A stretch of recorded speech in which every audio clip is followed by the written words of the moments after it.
Hi everyone, तो स्वागत है जी आपका इस वाली वीडियो में। तो जैसे कि हम पिछली वाली वीडियोस में बात कर ही चुके हैं कि कैसे आपने स्टूडेंट वीज़ा अप्लाई करना है, कैसे आपने फुल टाइम जॉब्स के लिए अप्लाई करना है इंडिया में बैठे हुए, ठीक है। और जैसे कि हमने पिछली वाली वीडियो में बात करी थी कि हम इस वाली वीडियो में डिस्कस करेंगे कि यहाँ पे स्टूडेंट की कौन कौन सी जॉब्स मिलती हैं और कैसे लग जाती हैं, कितना टाइम का प्रोसेसिंग टाइम रहता है। मान लो आप यहाँ पर आ जाते हो तो कितना टाइम आपको यहाँ पर जॉब ढूंढने में लग जाता है, ठीक है। तो इस वाली वीडियो में हम उस बारे में डिस्कस कर लेते हैं। और ना कई लोगों की क्वेरीज आ रही थी कि हमारे 60% हैं +2 में या बैचलर्स में, ठीक है, और हमारे आइल्स में 5.5 हैं या 6 बैंड्स हैं, ठीक है। तो इसके ऊपर पब्लिक यूनिवर्सिटी में हम आ सकते हैं कि नहीं आ सकते।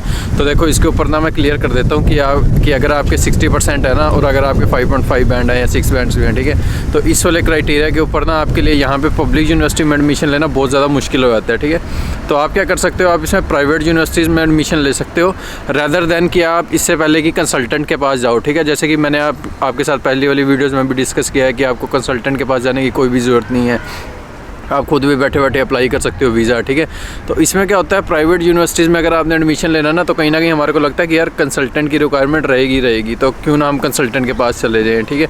तो आप क्या करो, आप ना सबसे पहले देखो प्राइवेट यूनिवर्सिटीज़ के कौन कौन से ऑप्शन है। अगर आपके पास किसी सिटी में आने का प्रेफरेंस है कि मान लो आप बर्लिन में आना चाहते हो, म्यूनिक में, फ्रैंकफर्ट में, मान लो कोई आपका रिश्तेदार रहता है, ठीक है, तो आप ना सबसे पहले सर्च करो कि आपको कौन सी सिटी में आना है। अगर तो आपकी सिटी की प्रेफरेंस नहीं है, ठीक है, तो आप उसमें सर्च करो कि प्राइवेट यूनिवर्सिटीज़ कौन कौन सी हैं उसमें, ठीक है। मान लो फ्रैंकफर्ट हो गया या बर्लिन हो गया, आप उसमें ना प्राइवेट यूनिवर्सिटीज़ की सर्च करो कि कौन कौन सी अच्छी हैं। और यहाँ पे क्या होता है, यहाँ पे ना कहीं सेमी प्राइवेट यूनिवर्सिटीज़ भी होती हैं और कहीं पे यहाँ पर होती हैं फुली प्राइवेट। सेमी प्राइवेट में और फुली प्राइवेट में क्या फ़र्क होता है, सेमी प्राइवेट के ना गवर्नमेंट के साथ टाई अप्स होते हैं, जैसे कि स्टूडेंट इन वर्क हो गया, वहाँ पर आपको स्टूडेंट हॉस्टल्स ईजिली मिल जाते हैं अगर आप सेमी प्राइवेट में आओगे, ठीक है। और क्या होता है, आप उसमें कंसल्टेंट के पास जाने से पहले ना आप अपने आप ना प्राइवेट यूनिवर्सिटीज़ को क्वेरीज लगाओ, ठीक है। अब अपने उनको सारे डॉक्यूमेंट सेंड करो और आप उनसे खुद पूछो कि मेरी कितनी फ़ीस लगेगी, ठीक है। क्योंकि अगर आप कंसल्टेंट के पास जाओगे ना तो वो आपको एक स्पेसिफिक अमाउंट आपको दे देगा कि आप कितनी फ़ीस लगेगी। और अगर आप खुद अगर किसी भी यूनिवर्सिटी से पूछते हो ना तो वो आपको अर्ली बर्ड डिस्काउंट या और भी कई टाइप के डिस्काउंट होते हैं, क्योंकि अब अगर आप खुद पूछते हो तो कंसल्टेंट की कोई भी कमीशन नहीं है, देखो बीच में, ठीक है। तो आपको काफ़ी ज़्यादा आपकी कमीशन बच जाती है। और उसके बाद अगर आपने कंसल्टेंट के पास जाना है ना तो आप उसको डायरेक्टली जाके बोल सकते हो कि देखो मैंने खुद उनसे पूछा था तो वो मेरी 7,000 या 6,000 साल की फ़ीस वो मेरे को बता रहे हैं। अगर आपका कंसल्टेंट आपको 8,000 बताता है तो ठीक है, तो उसमें क्या होगा, वो अपनी कमीशन आपको उसको माइनस करनी ही पड़ेगी, ठीक है, और उसी रेट पे उसको आपका एडमिशन कराना पड़ेगा, ठीक है। ये आपके लिए बेनिफिट होता है। तो आप 4, 5, 10, 15, 20 यूनिवर्सिटीज़ में खुद क्वेरीज लगाओ, कुछ भी नहीं होता। आपने प्राइवेट यूनिवर्सिटीज़ खोलनी है, उनके कॉन्टैक्ट फॉर्म पे जाना है और आप उनको सारे अपने डॉक्यूमेंट सेंड कर दो कि ऐसे ऐसे ये मेरे डॉक्यूमेंट्स हैं, तो मेरी कितनी फ़ीस लगेगी। आप अपना फील्ड सिलेक्शन कर लो कि मेरे को इस वाले कोर्स के लिए आना है, ठीक है। मास्टर का मान लो IT है या कोई सा भी है, डिजिटल मार्केटिंग है, जिसमें भी आपकी प्रेफरेंस है, आप खुद एक बार उनसे फ़ीस का क्राइटेरिया लो। तो ऐसे करते हुए आप अपने काफ़ी पैसे बचा सकते हो, ठीक है। तो देखो कहीं जो सी सेमी प्राइवेट यूनिवर्सिटीज़ होती है ना, जिसके बारे में जैसे कि मैंने अभी आपको बताया, तो सेमी प्राइवेट का देखो आपको कैसे पता लगेगा, कैसे भी आप किसी भी अगर आप प्राइवेट यूनिवर्सिटीज़ की वेबसाइट खोलते हो ना, ठीक है, तो उसमें ना उन्होंने दिया होगा कि ये स्टूडेंट इन वर्क के अंडर आती है या स्टूडेंट यूनियन के अंडर आती है। तो उसमें देखो क्या बेनिफिट होता है, उसमें ना स्टूडेंट इन वर्क के यहाँ पे हॉस्टल्स होते हैं, ठीक है, उसमें आपको प्राइवेट रूम मिल सकता है अगर आप प्राइवेट यूनिवर्सिटी में उस वाली सेमी प्राइवेट यूनिवर्सिटी में आते हो, ठीक है। उसकी कॉस्ट आपकी कितनी रहेगी, 250 से लेके 300 यूरोस, ठीक है, सिर्फ। और यहाँ पे अगर आप फुली प्राइवेट में आते हो तो उसमें आपको शेयरिंग के लिए खुद अपना अपार्टमेंट सर्च करना पड़ेगा, या मान लो कोई आपका रिलेटिव रहता है तो उसमें आपकी कॉस्ट बढ़ जाती है, 350, 400, 450 यूरो आप मंथली यहाँ पे करोगे। तो मैं आपको यही सजेस्ट करूँगा कि अगर आपको सेमी प्राइवेट यूनिवर्सिटीज़ में एडमिशन मिल रहा है ना, चाहे 1000, 2000 यूरो एक्स्ट्रा दे के भी, तो आप उसमें एडमिशन लो रैदर दैन कि आप फुली प्राइवेट यूनिवर्सिटी में एडमिशन लो। और उसमें क्या होता है, उसकी थोड़ी सी वैल्यू भी ज़्यादा होती है फुली प्राइवेट यूनिवर्सिटी से। और अब हम बात कर लेते हैं कि यहाँ पे स्टूडेंट की जॉब्स कौन सी होती हैं, कितना टाइम लग जाता है। तो देखो सबसे पहले कि जैसे ही आप इंडिया से आओगे ना तो आपको डॉक्यूमेंट सारे अपने पूरे करने पड़ेंगे। आपको यहाँ पे अपना बैंक अकाउंट खुलवाना पड़ेगा, ठीक है, और आपको यहाँ पे सिटी रजिस्ट्रेशन करानी होती है। इन सारे कामों को करते करते ना आपका 2 महीने तो कहीं नहीं गए, ठीक है। ये सारे डॉक्यूमेंट्स लेके ना आपको फिर दोबारा इमिग्रेशन ऑफिस में जाना पड़ता है जर्मनी के, ठीक है, कि ऐसे ऐसे मेरा ब्लॉक अकाउंट ये था, यहाँ पे इस वाले बैंक में मैंने अपना ब्लॉक अकाउंट ट्रांसफ़र करवा लिया है, ये मेरा सिटी रजिस्ट्रेशन हो चुका है, मेरी हेल्थ इंश्योरेंस हो चुकी है, मेरा यूनिवर्सिटी में एडमिशन लेटर आ चुका है, ठीक है। तो वो सारे डॉक्यूमेंट आप लेके जाओगे तो उसके बाद वो एक आपको वीज़ा लगा के देंगे जिसके ऊपर आपको काम करना अलाउड होता है, ठीक है। उसके बिना आप यहाँ पे काम नहीं कर सकते डायरेक्ट आते साथ, ठीक है। और यहाँ पे जॉब्स कौन कौन सी मिलती हैं। जॉब्स देखो यहाँ पे स्टूडेंट की इतनी जॉब्स हैं, जैसे कि डिलीवरी की जॉब्स आप देख लो या रेस्टोरेंट्स की जॉब आप देख लो। अगर आपको इंडिया में एक्सपीरियंस है प्रीवियस, ठीक है, तो बहुत इजीली है ना आपको यहाँ पे वर्किंग स्टूडेंट जॉब मिल जाती है। वर्किंग स्टूडेंट क्या होती है, 80 आवर्स, जैसे आपको सबको पता है कि हमारे को 80 आवर्स काम अलाउड होता है एज ए स्टूडेंट। तो 80 आवर्स ही आप किसी भी कंपनी में लग के sitting job as a desk job आप वहाँ पर कर सकते हो। अगर आपको प्रायर एक्सपीरियंस है तो वो बहुत ईजिली आपको मिल जाती है। नहीं तो वैसे भी देखो स्टूडेंट को आपको पता है कि हमारे को ऐसे ऐसे काम करने ही पड़ते हैं, ठीक है, कोई इसमें वो बात नहीं है। डिलीवरी की जॉब्स यहाँ पे इतनी जॉब्स हैं, मतलब किसी भी आप रेस्टोरेंट के साथ टाई अप कर सकते हो। और वोल्ट होगी, लिफ्रांड होगी, बहुत यहाँ पे ऐसी कंपनीज हैं जो आपको डिलीवरी की जॉब्स ऑफर करती हैं। अमेज़ॉन के वेयर हाउसेज़ में आपको जॉब्स मिल जाती है। यहाँ पे मैकडी हो गया, KFC हो गया, वहाँ पे अंदर जो सा स्टाफ होता है वहाँ पे आपको जॉब्स मिल जाती हैं।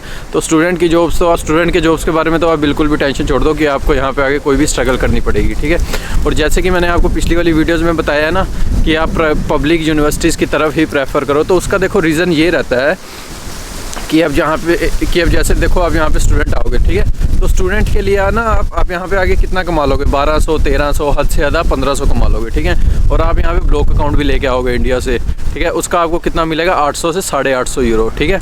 अगर आप पब्लिक यूनिवर्सिटी में आते हो ना तो आप यहाँ पे दिल लगा के आराम से पढ़ाई कर सकते हो। आप अपना यहाँ पे स्टूडेंट जो भी कर सकते हो, ठीक है। और ऊपर से जो सा आप ब्लॉक अकाउंट लेके आते हो ना, आपके उसके पूरे पैसे आप सेव कर सकते हो, वो आप वापसी भी भेज सकते हो, सारा का सारा पैसा इंडिया में, ठीक है। तो ये बहुत अच्छी बात है, इसलिए मैं आपको बार बार यही चीज़ बोलता हूँ कि आप पब्लिक यूनिवर्सिटी में अप्लाई करो। किसी भी कंसल्टेंट के पास मत जाओ, किसी भी कंसल्टेंट के पास आप जाओगे वो आपको यही चीज़ बोलेंगे कि वेटिंग टाइम बहुत ज़्यादा है, नहीं होगा एडमिशन, आपकी परसेंटेज ये है, ऐसी है, वैसी है। आप मेरी पिछली वाली वीडियोज़ को देखो, मैंने उसमें सारा प्रोसीजर आपको बताया है, किस वेबसाइट पर आपने जाना है, कैसे आपने कोर्स की सर्च करनी है, कैसे आपने अप्लाई करना है, कौन सी वेबसाइट पर जाना है। तो आप पिछली वाली वीडियोज़ में देखो, मैंने उसमें रूल्स भी डिस्कस करे हैं, कौन कौन से नए रूल्स आए हैं, ठीक है।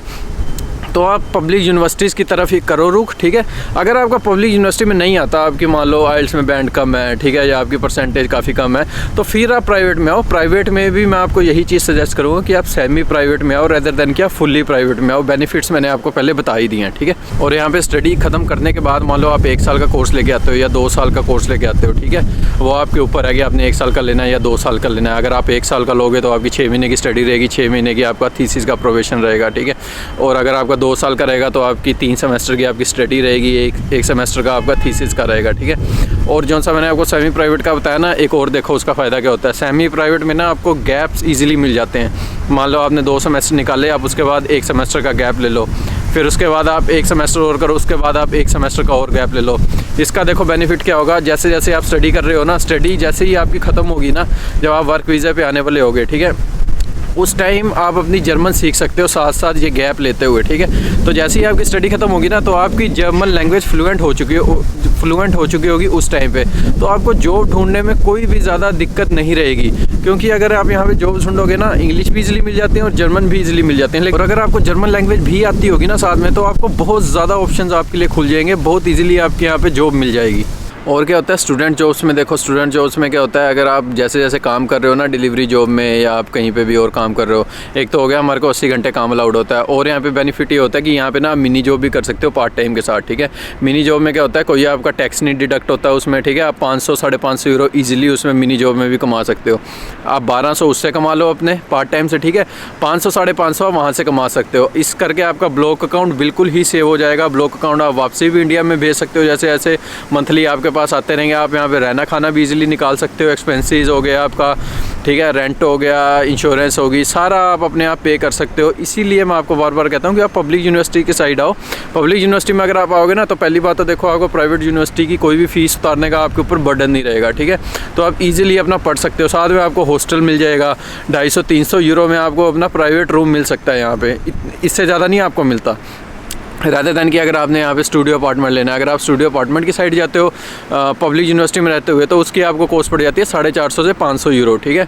तो इसीलिए मैं आपको बार बार कहता हूँ कि आप पब्लिक यूनिवर्सिटी में ही आओ, काफ़ी ज़्यादा उसके बेनिफिट्स हो जाते हैं। और जैसे कि मैंने आपको बताया ना कि यहाँ पे स्टूडेंट की इतनी जॉब्स हैं, तो फुल टाइम के लिए भी यही चीज़ लागू होती है। फुल टाइम्स की भी यहाँ पे इतनी जॉब्स हैं, ठीक है, कि आपका कोई सा भी फील्ड है। कई फील्ड में देखो मैंने आपको पहले बताया कि आपकी जर्मन लैंग्वेज मैंडेटरी होती है, कईयों में आपकी इंग्लिश लैंग्वेज में भी चल जाती है, ठीक है। लेकिन दोनों की यहाँ पे जॉब्स इतनी हैं कि यहाँ बंदे नहीं इनको मिल पा रहे। पिछली वीडियोस में भी मैंने बार बार आपके साथ डेटा शेयर किया है कि इनको इतने वर्कर्स की रिक्वायरमेंट है, ठीक है। तो फुल टाइमर्स के लिए भी यहाँ पे बहुत ज़्यादा जॉब्स हैं। और अगर आपको किसी और टॉपिक के ऊपर कोई सी भी और इन्फॉर्मेशन चाहिए तो आप मेरे को इंस्टाग्राम पे DM कर सकते हो या आप नीचे कमेंट भी कर सकते हो। मैं उसी वाले टॉपिक के ऊपर आपके लिए एक नई वीडियो शेयर कर दूँगा। अगर आपको PhD के बारे में जानना है कि PhD करने के लिए हमारे लिए क्या रूल्स रहेंगे, उसके बाद हम कैसे PR अप्लाई कर सकते हैं, तो मैं उसके ऊपर भी एक अलग से वीडियो आपके साथ बना दूंगा। ठीक है, तो फिर ख़त्म करते हैं इस वाली वीडियो को, मिलते हैं फिर किसी नए टॉपिक के साथ नेक्स्ट वाली वीडियो में।